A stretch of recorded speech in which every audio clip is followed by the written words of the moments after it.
Dr. Jasmine Lee. Hi, friend. What's up? What's going on? How you Not doing? much. I'm okay. I'm okay. I've been a little bit overwhelmed as of late, but I'm well. How are you? I mean, this is the life of an educator, higher education, just to say pro, right? Like overwhelmed. You got to give us more than just overwhelmed. Like what's going on? Yeah, sure. Well, I'm overwhelmed because not of work. I'm overwhelmed because I have a new addition in my home, and he requires a lot of attention. Yeah. And energy. This new addition is my little cute puppy. His name is Remington Pupley. He's a 12-week-old golden doodle. And so we've been together for about 2.5 weeks. About 2.5 weeks. So It's still very early. We're still getting to know each other and building a connection, bonding, all of that. And also because babies, because you have a baby. And obviously baby dogs are not the same as baby humans, but babies are babies and they need so much. So we're potty training and just trying to keep him off of things he's not supposed to be on. Lots of long nights. So because he whines and we're crate training and all that kind of stuff, he's also asleep now. So listen, let's just hope he stays asleep this entire time because he lets the world know when he's awake. Okay. So I've actually been overwhelmed.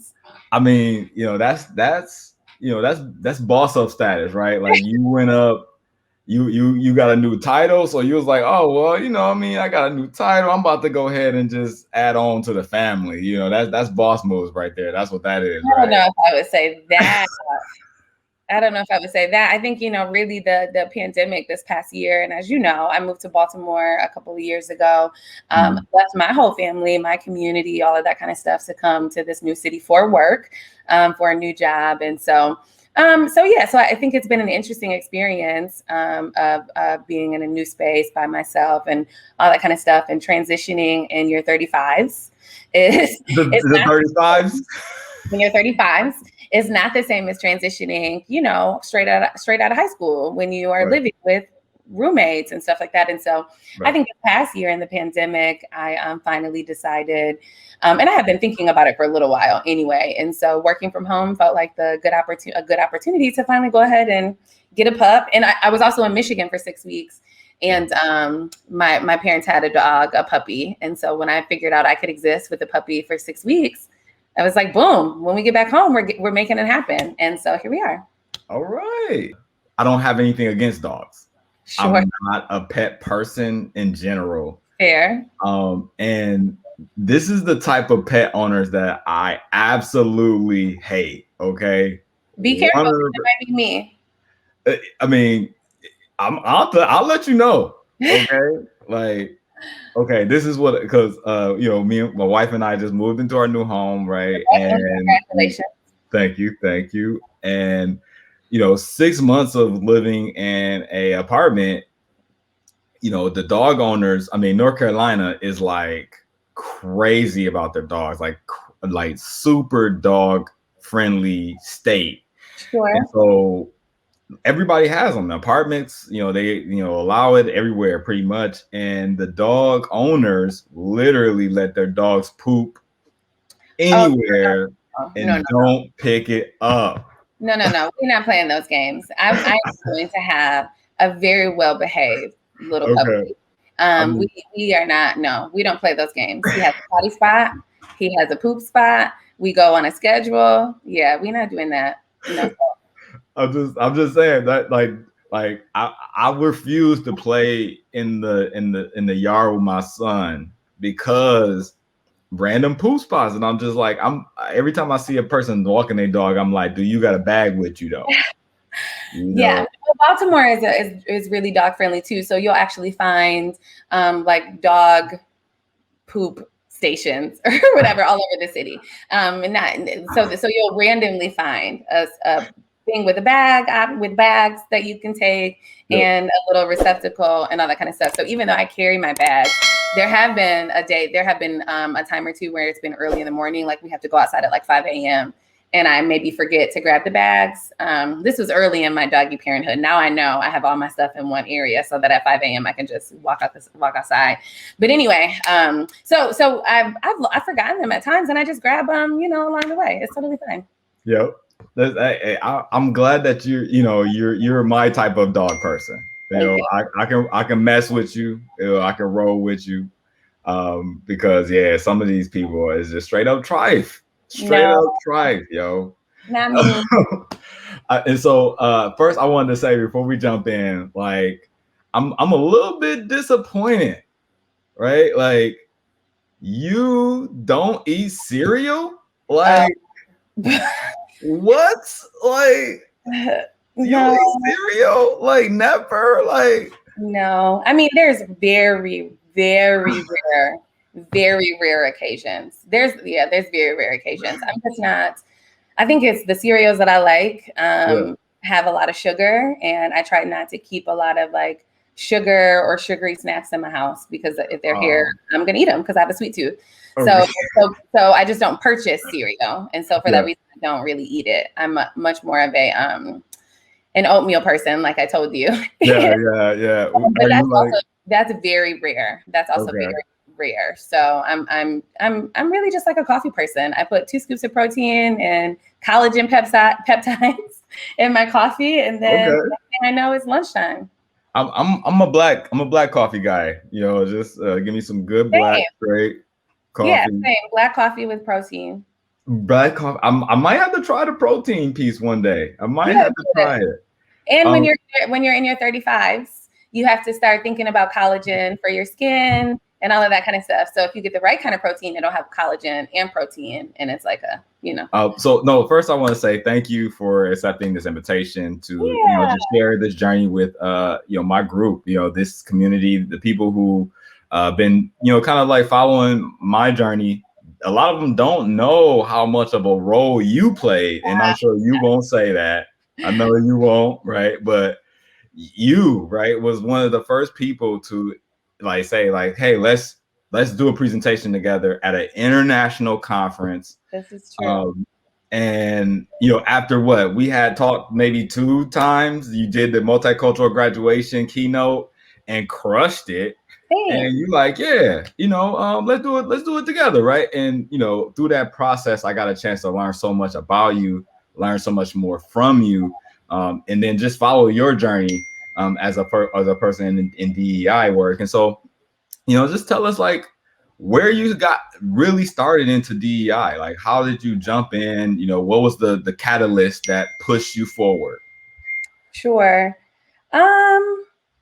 That's a good question. And I think the answer is not linear, right? I think there's a lot of experiences that I've had in my life that really brought me to this career field, and to this passion. And I also think it is I have often said like accidental or divine. And depending on the day that you ask me, that response will be either it was divine intervention or girl, I don't know, I just fell into it. Because I think they're both true. But so the pivotal experiences I think that I've had that have brought me to this moment are a couple of things. One, when I was a child, I've always been an advocate. I've always been slightly bossy, kind of had some of these qualities that you think of when you kind of name like this generic leader. I think those are things that have always been true about me. My mom, before she passed away, we would have these conversations about, and my stepdad too, we would have these conversations about how I would always advocate for my brother. Like if he did something wrong, I would always like try to take up for him or get him out of trouble or anything like that. And so I think like my advocacy and commitment to advocacy has always been present in some ways, even though I maybe didn't have the language to call it that. Another pivotal experience is when we moved from the south side of Lansing into the East Lansing area. So that's like from city to suburb. Right. And so I went from predominantly Black community to a predominantly white community and predominantly white school. And then I spent some time at community college for a year. And then I went to Jackson State University. So I went from predominantly Black to predominantly white, then back to predominantly Black. And then after that, I transferred to Eastern Michigan. And the reason that last experience, that last transition transfer experience really matters is because my very first class when I got back to Eastern was with Dr. Peters, who's very well known in the Eastern Michigan University community, phenomenal professor who has now retired. But we had this class, I had a class with him, and it was my first like introduction to African American studies class. And I just remember being in that class and learning language, right, around like issues of equity, disparities, racial disparities. We were having conversations about bias and all this like historical oppression that was happening to Black communities and other communities of color. And I think for me in that moment, all of the experiences that I had between all of my educational experiences really coalesced to be like, oh, snap, I have been experiencing racism in ways that I couldn't name, right? Like, whoa, East Lansing was real segregated and real racist. And so I think that experience also gave me the knowledge to see my lived experiences differently.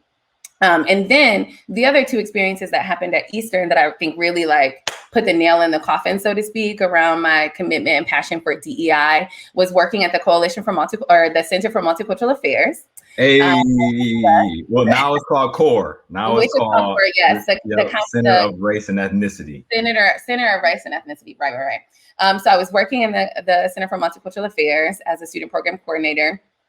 So we did university-wide diversity work, right? And that's also where I met all of my best friends. So love y'all. And then at the same time, I was pursuing a bachelor's degree in social work.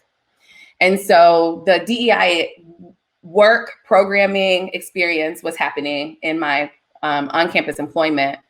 But in the social work program, it was, again, giving me this language to better understand ecological systems, to better understand the ways that racialized experiences can impact classroom dynamics, impact learning abilities and self-efficacy, academic self-efficacy, right? And all of this stuff. And so I think those two things happening simultaneously also really put me in a space to say, like, snap, I love this work. And I recognize that racialized experiences can hinder college student experiences in the classroom, can hinder persistence, can hinder retention, can hinder graduation rates, and all that kind of stuff. And so I think all of those experiences kind of taken together are what brought me to this journey of diversity, equity, and inclusion work, specifically as connected to most often higher education institutions. Yeah. I hear that. I think that's interesting that you bring both the Melvin Peters side, which is more focused in on, African American literature, African American experiences, right? Radical change for Black folk, right? Because Melvin Peters, Melvin Peters, right? He gonna give you that work. Right. Yeah. And then also adding that social work lens to it, recognizing that not only does it impact you in colleges and your understanding, but it has impacted your whole life and your whole lived experience. Correct. And so that's a beautiful connection. And I'm wondering, thinking about the thing that I'm inviting you in is like, you are now a DEI coach, consultant, speaker, facilitator, like you making big bucks out here, changing the world for profit, which, we know this, this is true for doing the good work. I'm very blessed and thankful to have had support from folks like you, who just was like, keep going, keep pushing, keep, making your product better. And so I for the folks out there, like, who are wondering, like, how did you move from just a student who was learning about racialized experiences, right, to into a now DEI coach, consultant, speaker, facilitator, keynoter, right? All the titles. Fabulous titles for you. I think that's the part where it's either accidental or divine, because I honestly don't know. I honestly do not know. Like, I think you don't know. No, I honestly don't know. And I think I love the name of your company, right? And this idea around doing the good work, which is your slogan, right? And I think that's how I would answer the question. most of the opportunities that I've gotten to speak or to conduct trainings or anything like that, it's really been because I've been in a space talking about something or doing something. I've interacted with some random person, right? Mm-hmm. And they've invited me to do a thing. Like, for example, even with the multicultural graduation, I don't even know how you and I met, right? Like, I don't even know where that came from. I honestly feel like you just randomly emailed me one day and it was like a thing. I had heard about you from somebody. And I was just like, I wanted the multicultural graduation. Well, actually not me, the team, because like, the team actually really shaped it. They was like, we want alumni. I was like, I just heard of somebody, let me reach out. And you was just like, yeah. And I was like, okay, that was really easy. So and that's the thing. I think that's exactly how it has happened throughout my life, over and over and over again. And so I think my premise is that when you show up in spaces and you do good work, right, or you know what you're talking about, or you show up as empathetic or a good listener, or whatever it is that's needed in that space, I think those are the things that people will remember, and those are the things that then make those connections for people to say, I heard about a person, let's reach out to her, right? Or I was in a training with so-and-so and let's reach out, right? And so that's another way that a lot of my training opportunities and things like that have compounded on themselves, is because I'll do a session with some group, and then some person in that group will then reach out and say, that was so great. I'm doing this other thing for this other organization. We would love to talk with you about it. And so I think those are some of the ways that it has shown up. But I mean, I also think, not to downplay the work experiences that I had back at Eastern too, right? Mm-hmm. Working in the Center for Multicultural Affairs, and the types of programs and trainings that we did, that we as students were in charge of, that skill development has not been lost on me at all. And also shout out to the summer incentive program, which has changed since I left, but I also worked with the summer incentive program. And so it helped me think really strategically about educational equity and access issues, which continue to show up in my work and to date. And so I think also those experiences really put me in a space and an opportunity to perfect the skills that I have, so that I can show up in spaces and do good work, Right. Yeah, no, you hit a few good things that I hope folks is really catching. When you talked about, like, I was just accidentally doing the thing that I was passionate about, right? Like, I was just being a part of a group of people who were doing trainings, and I was a part of that group, and I got a chance to perfect those skills. And then the thing I want to actually, like, you talk about, like, being invited into spaces and allowing those. I'm assuming that you was curating relationships through these opportunities, which led to more relationships, which led to more opportunities. Mm-hmm. And so can you talk about, like, maybe what was that first workshop that was like, wow, I can do this, and I think I'm good at it, and like I can potentially make some money off this? Like, what was that? When was that? Yeah, so my very first national conference, with NACADA, I feel like this was probably 2009, maybe it was like 2011, maybe 2011 or 12 or something like that. And so up until then, I had been invited to do trainings or workshops or what have you around Lansing, East Lansing, the Ypsilanti area. So very kind of local to my network. And so then I decided, I was doing some work around critical race theory and I was an academic advisor at the time. And so I decided that I was going to put together this presentation around utilizing critical race theory as a framework for academic advising, and working with students of color, which several years later actually ended up publishing the work. So that was also my first single publication. And so that's dope. But it also is a reminder of, like, you have a really good idea and it might take years to come into fruition. But so I decided to put together this presentation. It was my very first national conference, my very first national proposal and all this kind of stuff. And so I put together the proposal, wrote it up and submitted it and got accepted. And then when I showed up on the day of to do the presentation, there were 50 seats. And when I tell you that the room was packed, wall to wall, people were sitting on the floor, people were standing in the hallway, and people, nobody knew who I was. So it wasn't about me, right? It was about the topic. People were really interested in critical race theory and academic advising. I don't take it about me because it wasn't about me. They didn't know me. But the entire session, people stayed. They asked really quality questions at the end. And there was a line at the end of people coming up to me, asking more questions for more information and talking about how useful the session was, talking about how I engaged with the audience, kind of my presentation style and things like that. And so I think a couple of days later, I was reflecting back on that experience. And it was in that moment that I said, oh, okay, so I have something to say. And I say it in ways that people want to hear.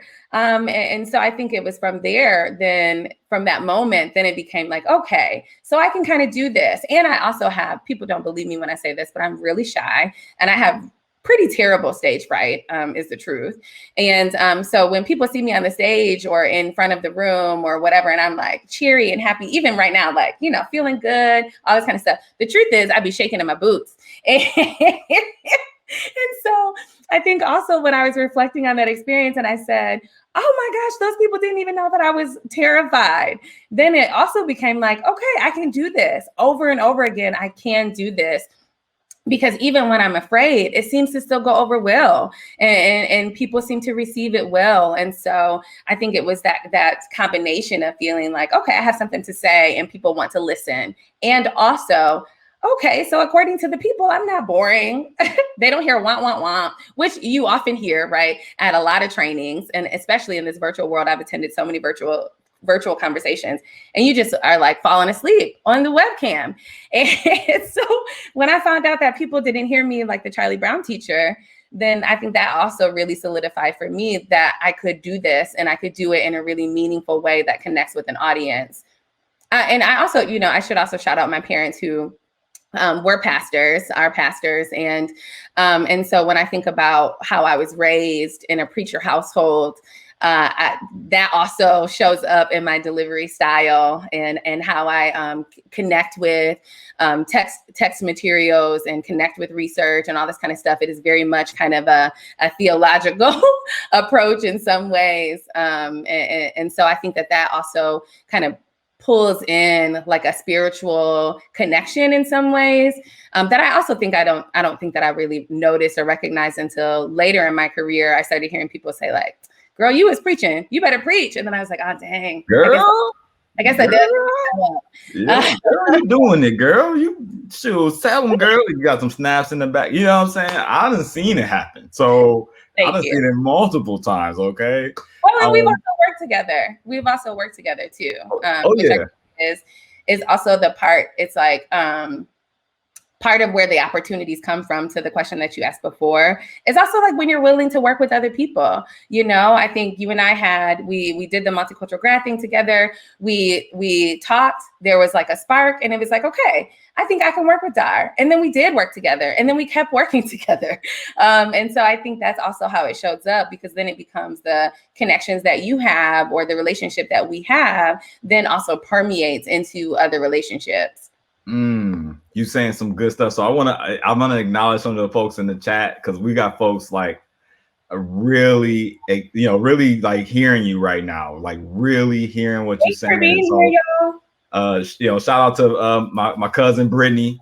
Shout out to Ebony. Hey, Ebony out here. So Brittany said, I know the feeling. So Brittany said, I know the feeling, even though I have to speak to people all day talking about like doing it afraid. And Ebony even gave you a validation, like, do it afraid, sis, right? And so so shout out to Brittany. I know Taylor was in here watching. Shout out to Taylor. Antonio, we appreciate you watching. And you talked about doing it afraid. Ooh, that got some meat to it that I think we can really dive into. Just a little bit, right?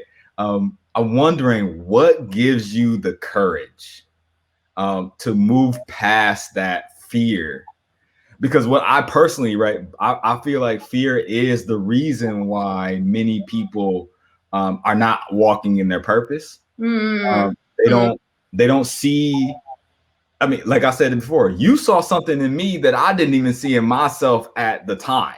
Yeah, I've been speaking on campus, mainly RAs, orientation leaders, but it wasn't until somebody like you, who I have nothing but respect for, especially just doing more research about you, was like, you can actually present at an international conference. You can do that, and here's how we're going to go about that.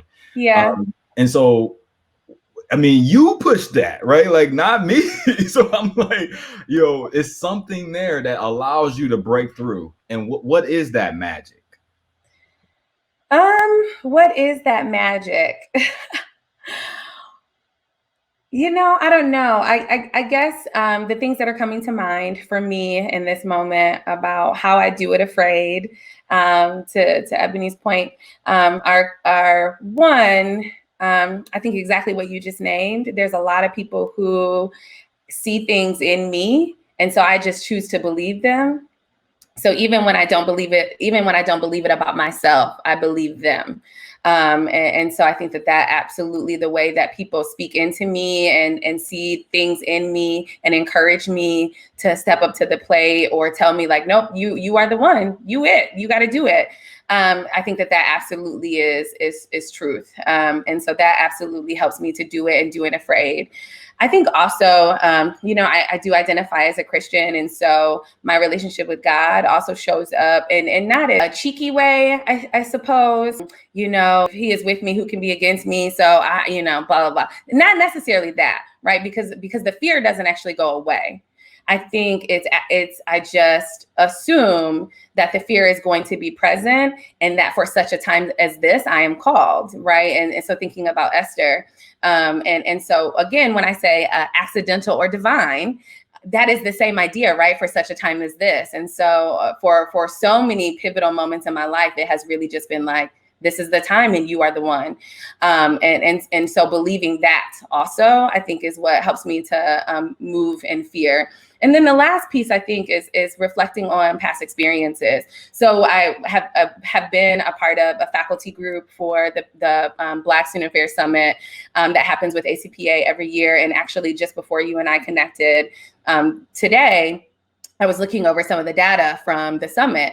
And there's a part where we ask the question, if you have any specific feedback for any of the faculty members or the presenter or the topics, like any general feedback that you want to share.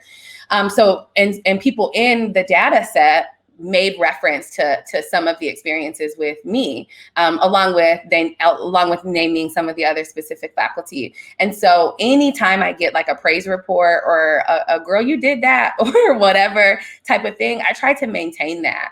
Because again, it goes back to this idea of like, even if I don't believe myself, I believe them, right? They took the time to write an evaluation and give me affirmation. And so I have to receive that, and accept that, and allow that to be the fuel for me to move forward. And then, the last thing I'll say too, is my own personal affirmations. I have a lot. And so depending on where I'm at or what I'm feeling, I will be reciting things over and over and over and over and over again. So the one that has taken me through the 2020 has been to be like water. And so when I'm feeling uptight, when I'm feeling stressed and overwhelmed, when I'm feeling at my capacity or anything like that, then it's be like water. Water will flow. Water will be still. Water will still be beautiful. Like, be like water, And so I think when I'm entering into spaces to lead sessions or trainings, and I feel really nervous or feel really scared or afraid or unsure, or I'm questioning myself, then, it is kind of like be like water, or it's not perfect, but it's still going to be beautiful, right? Which is a Janae Aoki a lyric. But also thinking about like, God did not give me a spirit of fear. And I say that frequently, often, as well. And so I think it's all of those things, and it depends. And I also try to find the smiling nods in the room or on the virtual screen. Whoever is smiling back at me is who I'm staring at the entire time. So that when I start to feel afraid, I'm looking into those smiling faces. You got to do it. It's so many strategies that allows you to build the confidence.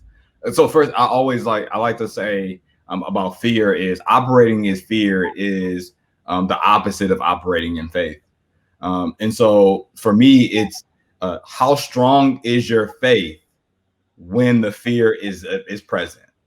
Me and my wife have this conversation all the time. You know, I consider myself more spiritual than religious. I don't necessarily, I guess, non-denominational.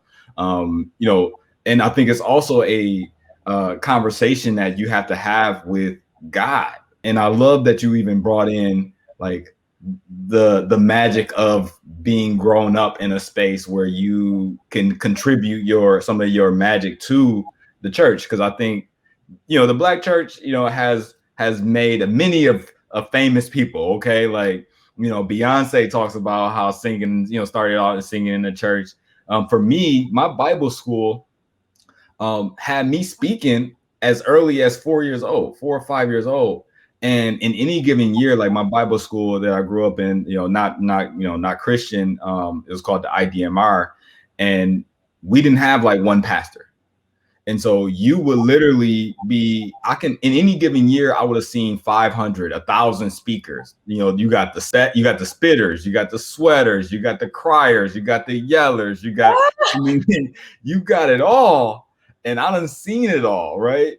And so I think that's a piece of that magic that I think people miss when they're trying to get into the DEI workspace, is really, you need to have some level of self-awareness. You know, like, are you the, you know, what's that? Is that like Baptist where you like preaching and you're doing this and you got Baptist? It could be Kojic too. It could be, who knows? It could be all the things. But if that's a part of your existence, that's a part of your eco, like, you got to know that. Yeah. And that's, you know, kind of coming to my next question is like, what do you feel like folks should know about trying to jump into DEI work? Like, the folks who are listening, you know, we got a few folks in here. These are folks who probably are like, yo, like, they're going to say some gems about how to get in. And so what's your thoughts? Yeah. So first of all, let me go back to what you just said about this idea around self-awareness, or like knowing, you know, who you are. Are you the spitter? Are you the whatever? What I believe to be absolutely true, what I have come to know to be true without question, is that nothing in your life is lost. Nothing in your life is lost. And so that means every single experience you have from the moment you show up on this earth, the moment you pop out from between your mama's legs, right? From that moment until the last breath that you take, every single moment, it is pivotal, right? Every single moment matters, and none of it is lost. And so even when you're thinking about those 5-year-old Sunday school speeches, Easter's coming up, right? Those Easter speeches and whatever else, the little boy, I'm tired of this church, right? Like, think about who he will become when he practiced truth telling at 5 years old in front of everybody, right? Radical truth telling at that. So that now becomes a part of who he is for the rest of his life. And so I know we all laughed at it and we thought it was funny, but that was a pivotal moment where he made a courageous choice. And so when I think about what it means to be a speaker, a trainer, or just a professional in general, like, I think oftentimes we try to separate ourselves. Like, this is professional me, and this is personal me, and this is church or temple or mosque or whatever me, and this is volleyball me. And I never even played volleyball.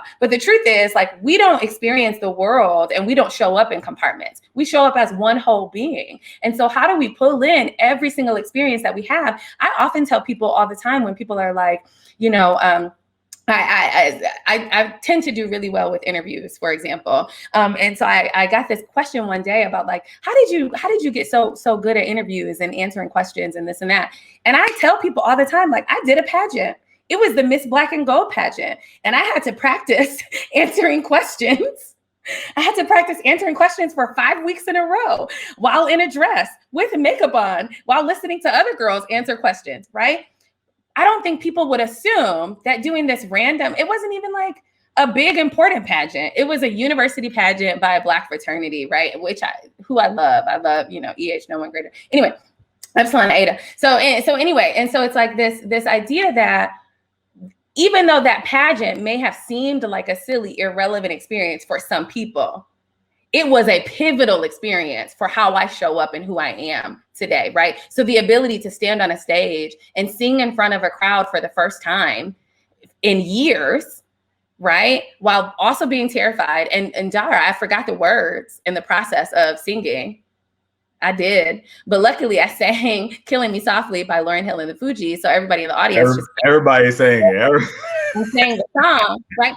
But the thing is, my point is that every single experience that you have, if you are intentional, if you are reflective, and if you are strategic, you can pull in all of those experiences to make you who you are and to make you unique, right? And so I don't think that any experience, and so I guess that's what one of the things I would say to answer your actual question about how you make this jump or how you make this transition. One of the things that I would say is that everybody is doing DEI work, right? Everybody thinks they're a trainer. Everybody thinks they're a consultant. And so that just is what it is. That can be another conversation on another day. But people are not only looking for content. They're looking for character. They're looking for personality, right? They're looking for consistency. They want to be engaged. They want to laugh, even around difficult conversations having to do with race and racism, right? This idea of being seriously light in some ways, I think is really important. And I think the only way that you can show up as a unique individual in this broad road, how you make your own lane, is by thinking about all of the unique experiences that you've had that contribute to who you are. I'm also thinking about the self-work that's required, okay? The self-work that's required for DE&I work. I am in the preparation of doing this, what we call on our campus, like Retriever Talks, which is the same kind of process around like a TED Talk experience. And in my preparation, so have been preparing my talk for my script or whatever, and I'm really honest about homophobic beliefs that I used to have at a younger age, prior to getting to college, where I was exposed to so many other ways of life and other ways of thinking, and so my beliefs have changed since then, my values have changed in some ways since then, but that didn't happen on its own. It happened because I was intentional about self-work. It happened because I was really intentional and really careful about digging deep into my own self and thinking about the ways that I show up as harmful or problematic, thinking about the ways that I perpetuate white supremacy, even as a Black person, right? Thinking about the ways that I support respectability politics or anything else. And so that self-work is also required, because how do you show up in a space when you're telling people to unpack their biases when you haven't done that on your own, right? Hit them with it. Hit them. Then what exactly are you doing, right? You're lying, actually. And so I think that self-work is really, really, really, really important. And then I think the other thing too is how you think about what skill set or framework from which you want to show up. And so for me, intercultural dialogue is kind of the foundation of all of my work, right? So there's content. The content is around diversity, equity, inclusion, race, most often race and racism and racialized experiences. That might be the content, but how I approach it is from a dialogue pedagogy. And so that requires generous listening. It requires a lot of vulnerability. That means that when I come into a space and we're talking about bias, I'm not only giving you the information about what bias is, I'm asking you in real time to reflect on your biases, and then we're going to pair share about it. And we're going to talk about it. Nope. We're going to talk about the earliest messages you received about race or gender or whatever the identity is that we might be talking about. We're going to engage in that together. And that is from my dialogue background, not necessarily, things that I've learned about diversity, equity, or inclusion specifically. And so I think also how you make that jump is when you think about what is framing how you do the work. What is framing it. And especially because I think people are not interested in a lecture, right? People want to be engaged. Especially in pandemic virtual space, right? Like especially in a virtual space. Yeah. Yep. And so if you want to be the person who moves the needle, then it can't just be a show up and check the box experience. It has to be a full lived, vulnerable experience. Oh, so many gems. I mean, generous listening. Love that. That is something. And I think when we talk about intergroup dialogue, a lot of folks don't even know that there's a lot of strategies that go into intergroup dialogue. You're thinking about appreciative inquiry, you think about motivational interviewing, you think about generative listening, right? Where you're producing positive characteristics from the person's story that you're listening to.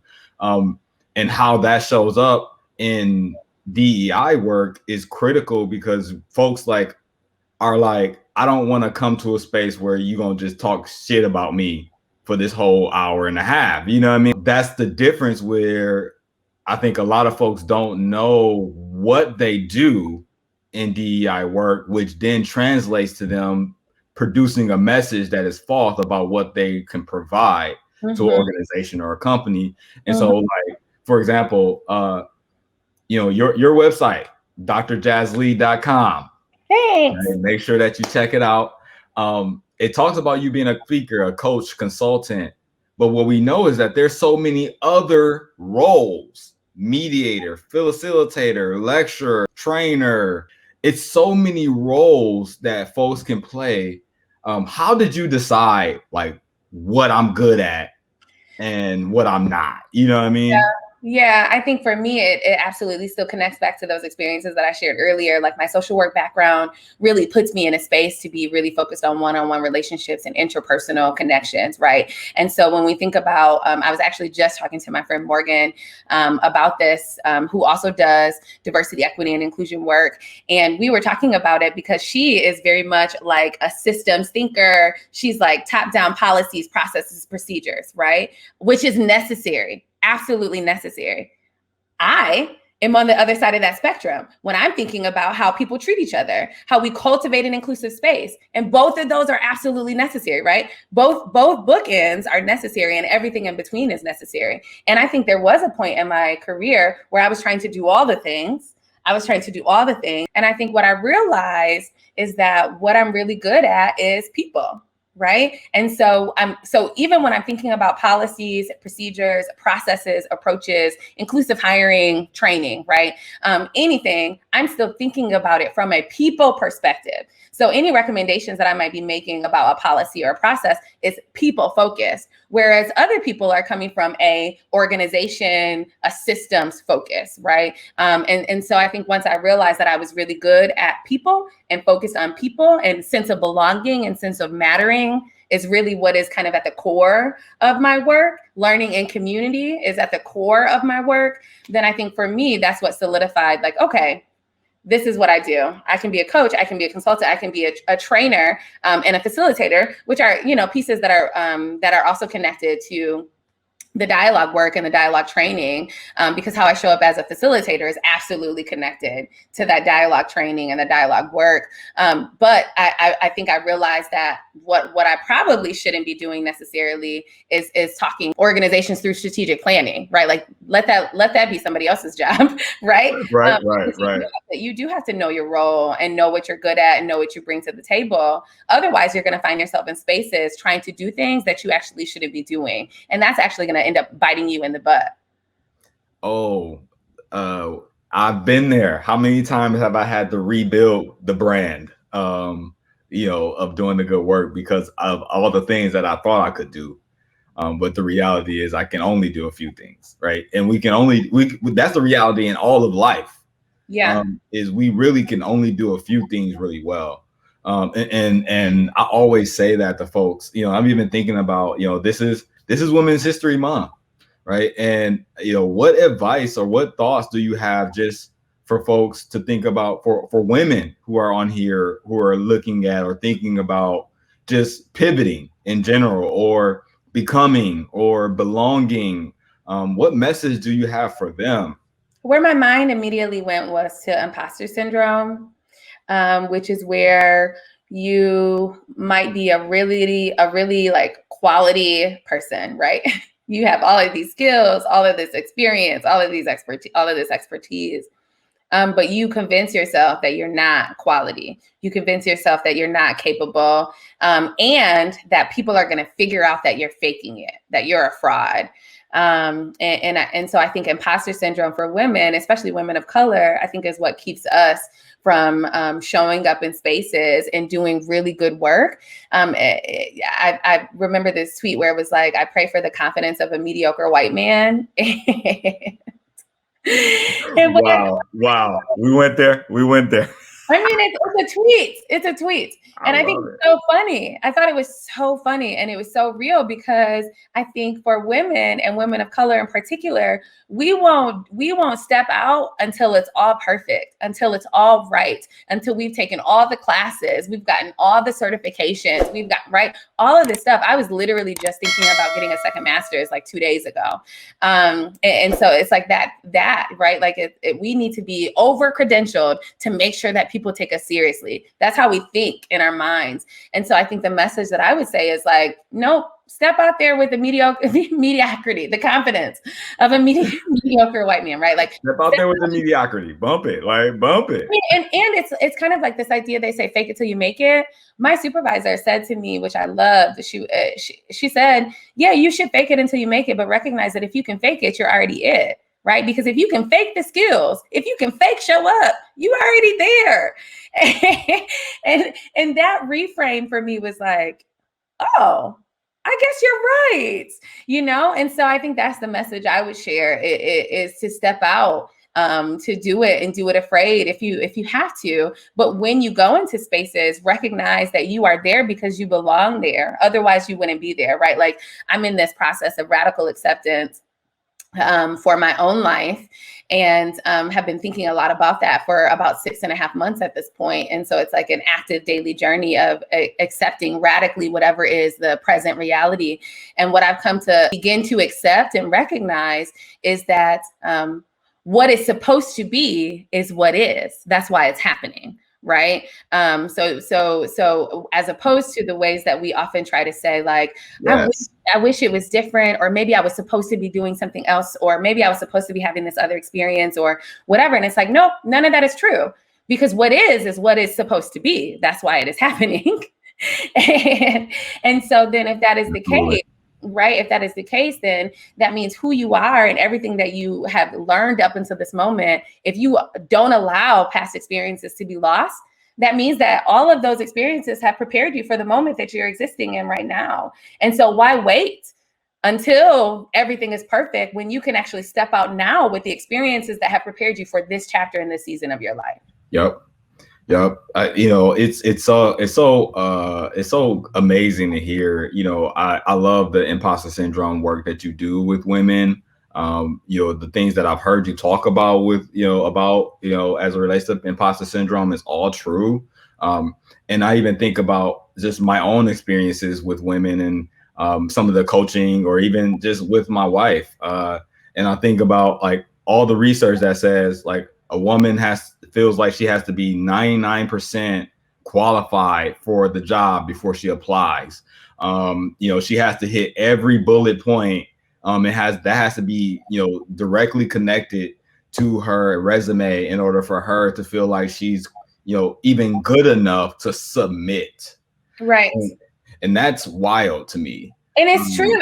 It's true. And so I'm glad you named that, because one of the other lessons that I've learned along the way, which is part of the reason why I think my career trajectory has taken kind of interesting leaps at really interesting points, is because someone once told me, and I think it was probably Mark Jackson, one of my very first mentors, Dr. Mark Jackson, who I met at Eastern, and I'm pretty sure it was him, so I'm just going to give him the credit. He's at Wayne State now. Yes, right? he is at Wayne State now, yeah. So what he said to me at some point was basically like, let everybody else tell you no.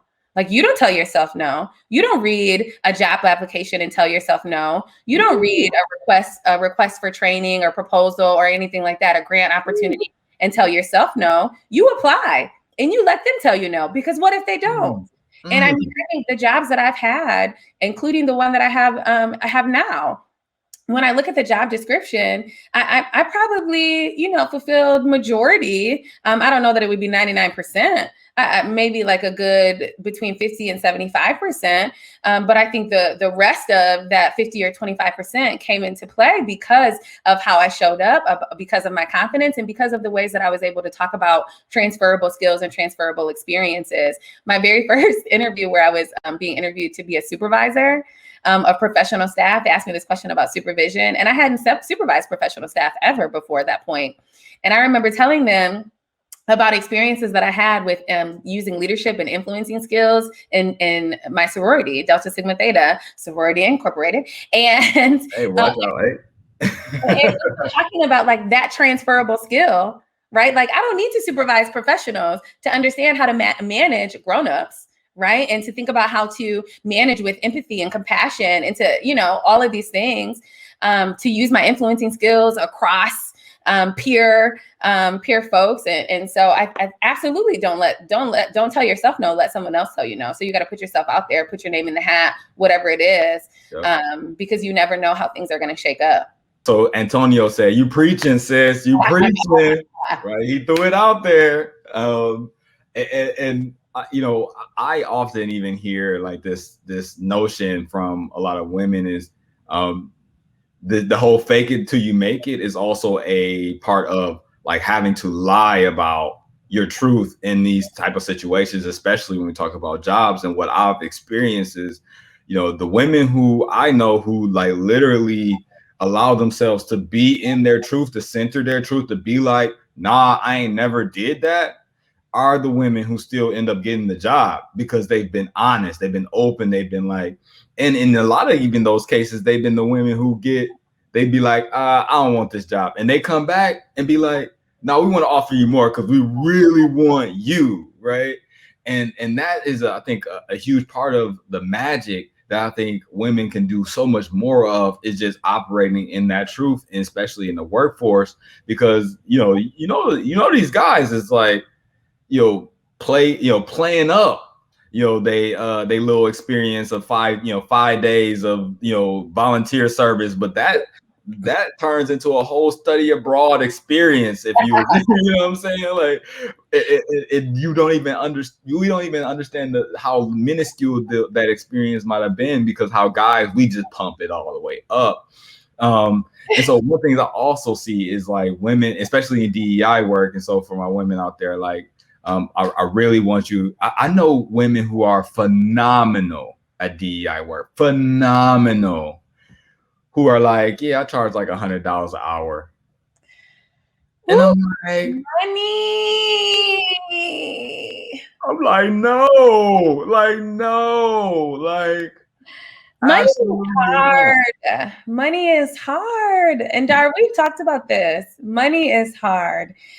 Putting a financial dollar, attaching a dollar to your worth and your work is difficult. And I think it is particularly difficult for women. And I would say, I mean, I just said that Dar and I, we've talked about this. And you gave me some really good quality nuggets to be thinking about as connected to even how much I charge for my work and things like that. But I also, just to put it out there for the folks who are listening, I've also had to have really, really, really intentional conversations with my therapist. And because we've had to like unpack what is behind and what is beneath feeling uncomfortable asking for money, right? And it is a question of worth and whether or not I feel like I'm worth that amount, or whether I feel like it's fair, or whether, all of this stuff that I think is absolutely connected to being a woman and being a woman of color in this kind of entrepreneurial space.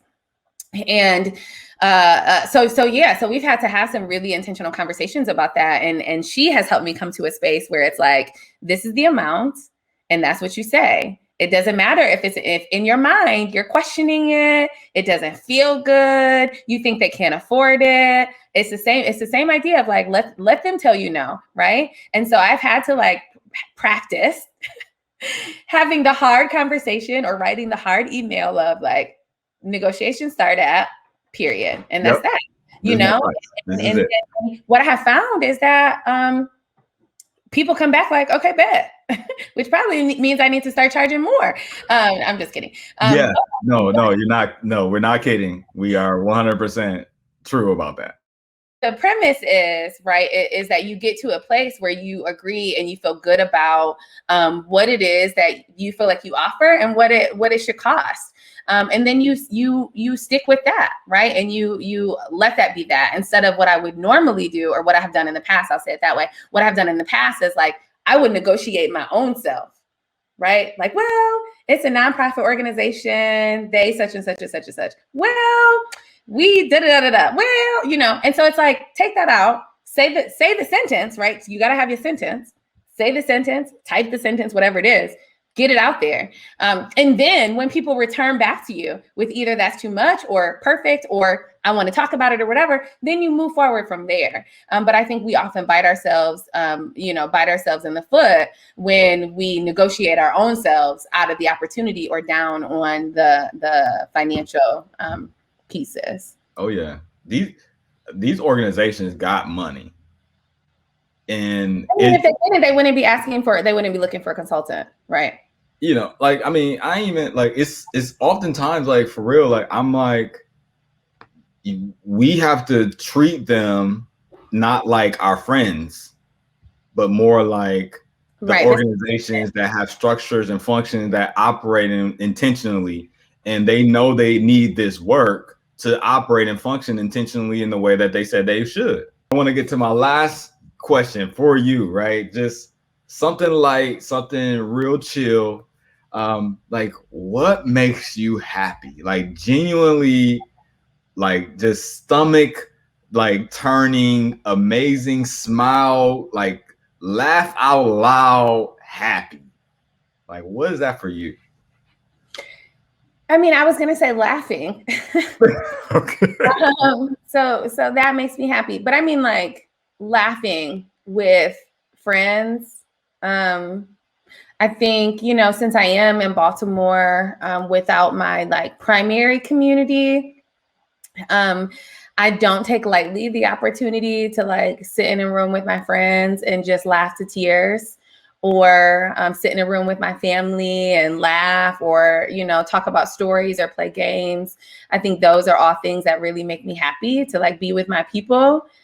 People who I don't have to explain myself to, people who understand my language, people who understand my quirky sense of humor, people who think I'm funny. So I think that's what makes me happy. I think, you know, also, so, you know, my mom passed away a couple years ago.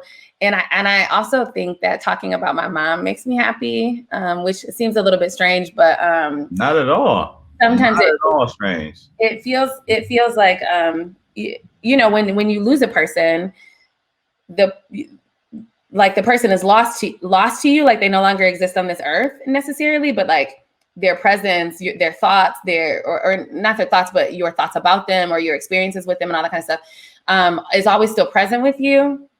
So when I have the opportunity to like laugh about silly things that my mom used to do, or funny memories that we had when we were little, or I mean, we my brother and I talk frequently about my mom's obsession with spades, which I always find to be super hilarious. And so I think that also makes me happy too. It gives me like a warm and fuzzy, like, okay, great, she's still around. We talking about her, she's still around. Yeah, it's nothing that makes you appreciate life more than a death of a close loved one. And so that is a beautiful thing. I mean, and we can even go into that so much, you know, because I lost my brother. I was 13, he was 15. And I mean, I can remember just feeling the emotions for years. You know, I'm driving to work and bust out into tears. You know, I don't even know, just the thought of them, you know, and that impacts us. And so I'm sending you just nothing but, you know, good energy as you continue to navigate, you know, the emotions of your mom, you know, passing. And, you know, I know I've, you know, been a part of the journey and, you know, trying to just be there for you. But, you know, if anything I can ever do, right, ever, I'm always want to be there for you, for real.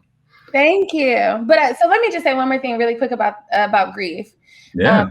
Because it's your point about like, and we could talk about that, right? Like, I think also when it comes to DEI work, you have to be willing to talk about the things that people don't want to talk about, right? So when it comes to grief in particular, grief does not feel good. It's really uncomfortable. It's really taboo. People don't want to talk about things that make people sad or uncomfortable and all of that kind of stuff. But the truth is, in particular about DEI work, if you are unwilling to create spaces where people are uncomfortable, they cannot learn, right? Comfort and growth cannot coexist. Comfort and growth cannot coexist. And so we have to be willing to name the things as they are. We have to be willing to unearth really challenging experiences, really difficult beliefs or values or practices that maybe are going to make people feel uncomfortable, maybe feel guilty or ashamed. But the more that we create space to talk about them, we recognize that we can let the guilt go, that we can let the shame go, right? And so I think when we're thinking about ourselves as consultants or trainers or what have you, like we have to be willing to cultivate the space where if people gonna cry, they gonna cry, right? As opposed to trying to keep it clean and professional. Like that's not what this is. It's messy, and you have to be willing to get in the mess. And so I think for me, even when I try to be intentional about talking about grief, it's to create space for other people who are grieving, right? Which is probably most of us, especially when we think about this past year we've had.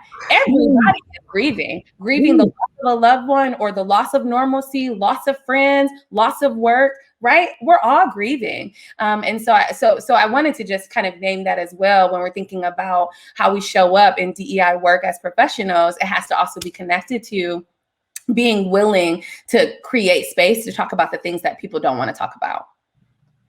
Ooh, hit them. You're so funny. Dr. Jasmine Lee, where can folks find you? Where can folks find you? You can find me certainly at www.drjaslee.com. You can also find me intermittently on the socials. I hopped on Facebook just for you, Dar. That's not true. I hopped on Facebook 2 days ago to make some life update announcements in regards to my new website launching and my little puppy dog. I haven't been on Facebook since like December 23rd or something, and I didn't plan on coming back to Facebook until the end of the year, so I probably won't be back on Facebook for a while. But I'm intermittently on the Twitter, also at Dr. Jaslee, and intermittently on Instagram at Dr. Jaslee. Not very frequently as of late, because the socials will rack your brain. But I do more often use my work Instagram. So you can also find me at Dr. Jaslee _UMBC.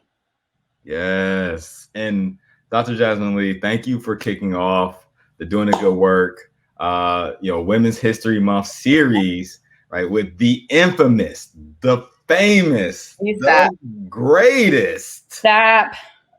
Okay. Like first and foremost, doing the good work.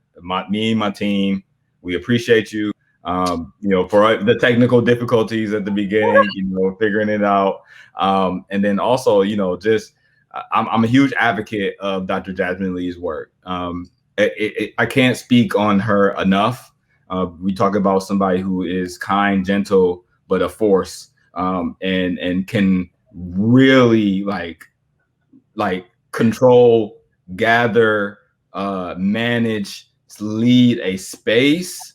If you're really looking for that, you're talking about like somebody who's really trying to get into that deep racism work, that deep self-care work around how to be able to actually show up, able to do this work. Definitely connect with Dr. Jasmine Lee. Thank you. And thank you for having me. I love you so much. And it's been an honor to watch you grow and the amazing work that you've been doing. And, as much as you talked about how I pour into you, I appreciate the ways that you always consistently pour into me as well. So you keep doing the good work. Hey. That came from Jamie. I'm just going to be honest. I'm going to say that. Like, you said it. I was on a meeting with Jamie before this. See, this is that dude, and I'll have to find a way to bring him into doing these too. No, you are excellent. I'm thankful for you. And if y'all enjoyed this, comment, reach out. Hey, this is how we getting down for the rest of 2021. We sharing love. You know what I mean? That's what we doing. Love it.